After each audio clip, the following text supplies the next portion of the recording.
Now, the athlete has prompted both praise and ridicule. So here is what one supporter tweeted. She had a dream and pursued it. She self-funded 13 World Cup trips and equipment while having a job. How many people have dreams but just sit on a couch watching TV? And here is a sample of what her detractors have been saying. Technically, she did grab a smidgen of air at each crest, but it was awful. A bad skier games the system to reach Pyeongchang.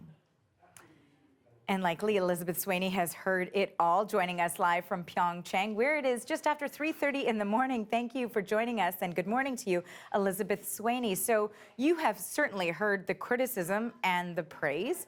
So what do you think of everything that people are saying? And some people are calling you inspiring.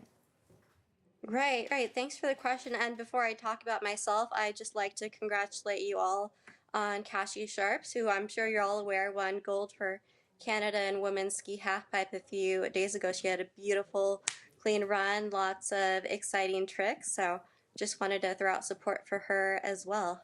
And she's also an inspiration to so many Canadians. But we know that so many people, aside from, there are detractors, as we've mentioned. There's some critics and there's some who praise you. So let's first start with the people who have said that really you're an inspiration. What do you have to say about that?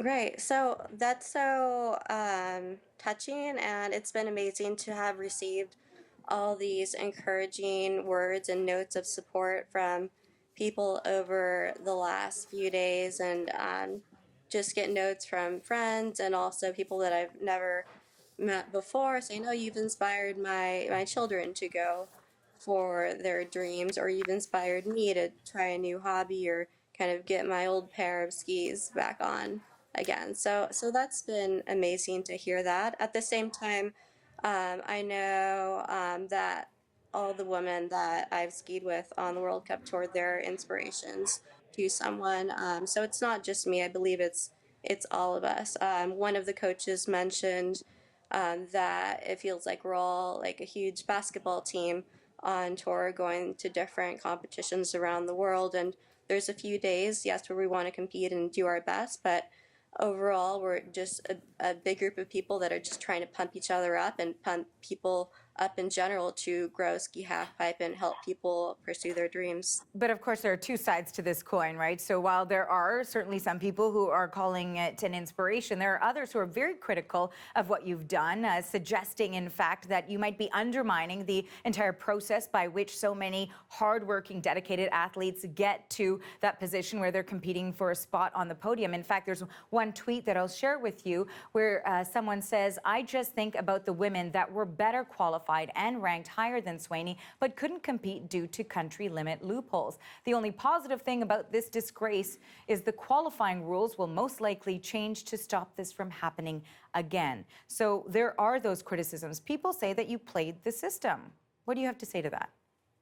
Right, that's a good question. And what I have to say in response is that I really appreciate everyone's comments, whether they're positive or coming from a more critical tone. And I definitely consider those. But I also think that the people that are experts on all of this for women's halfpipe and who should be qualified are the women that I compete with, and everything that I read that's been said about me from these fellow women that competed in the Olympics with me, or anything that I've heard from them over the last few days, has been overwhelmingly positive. They've all, or some of them have been asked, "Oh, do I belong here?" And they've said yes, and given me my given support to me and checked in with me as well, which has been so amazing.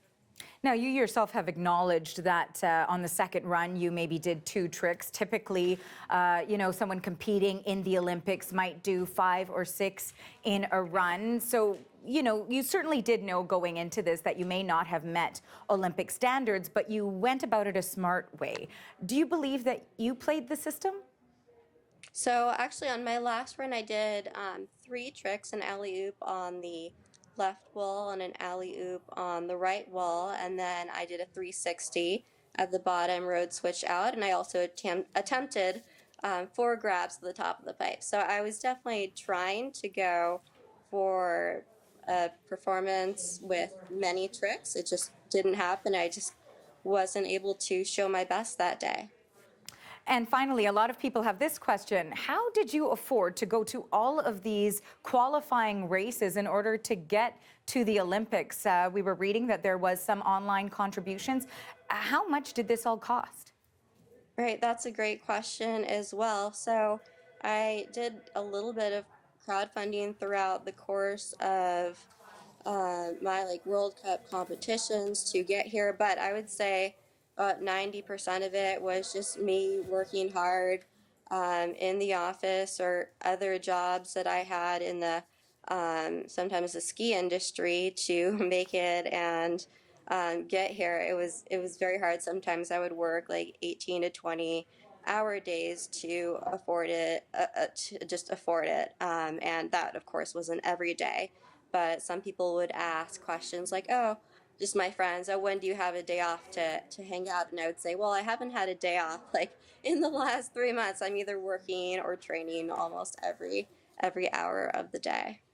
Well, we appreciate you joining us today, Elizabeth. We know it's very early in the morning for you. That is halfpipe skier Elizabeth Swaney. She competed for Hungary at the Winter Olympic Games, and she joined us from Pyeongchang. And in the wake of the competition, Olympic officials say we can likely expect changes to how athletes qualify for the next Olympic Games.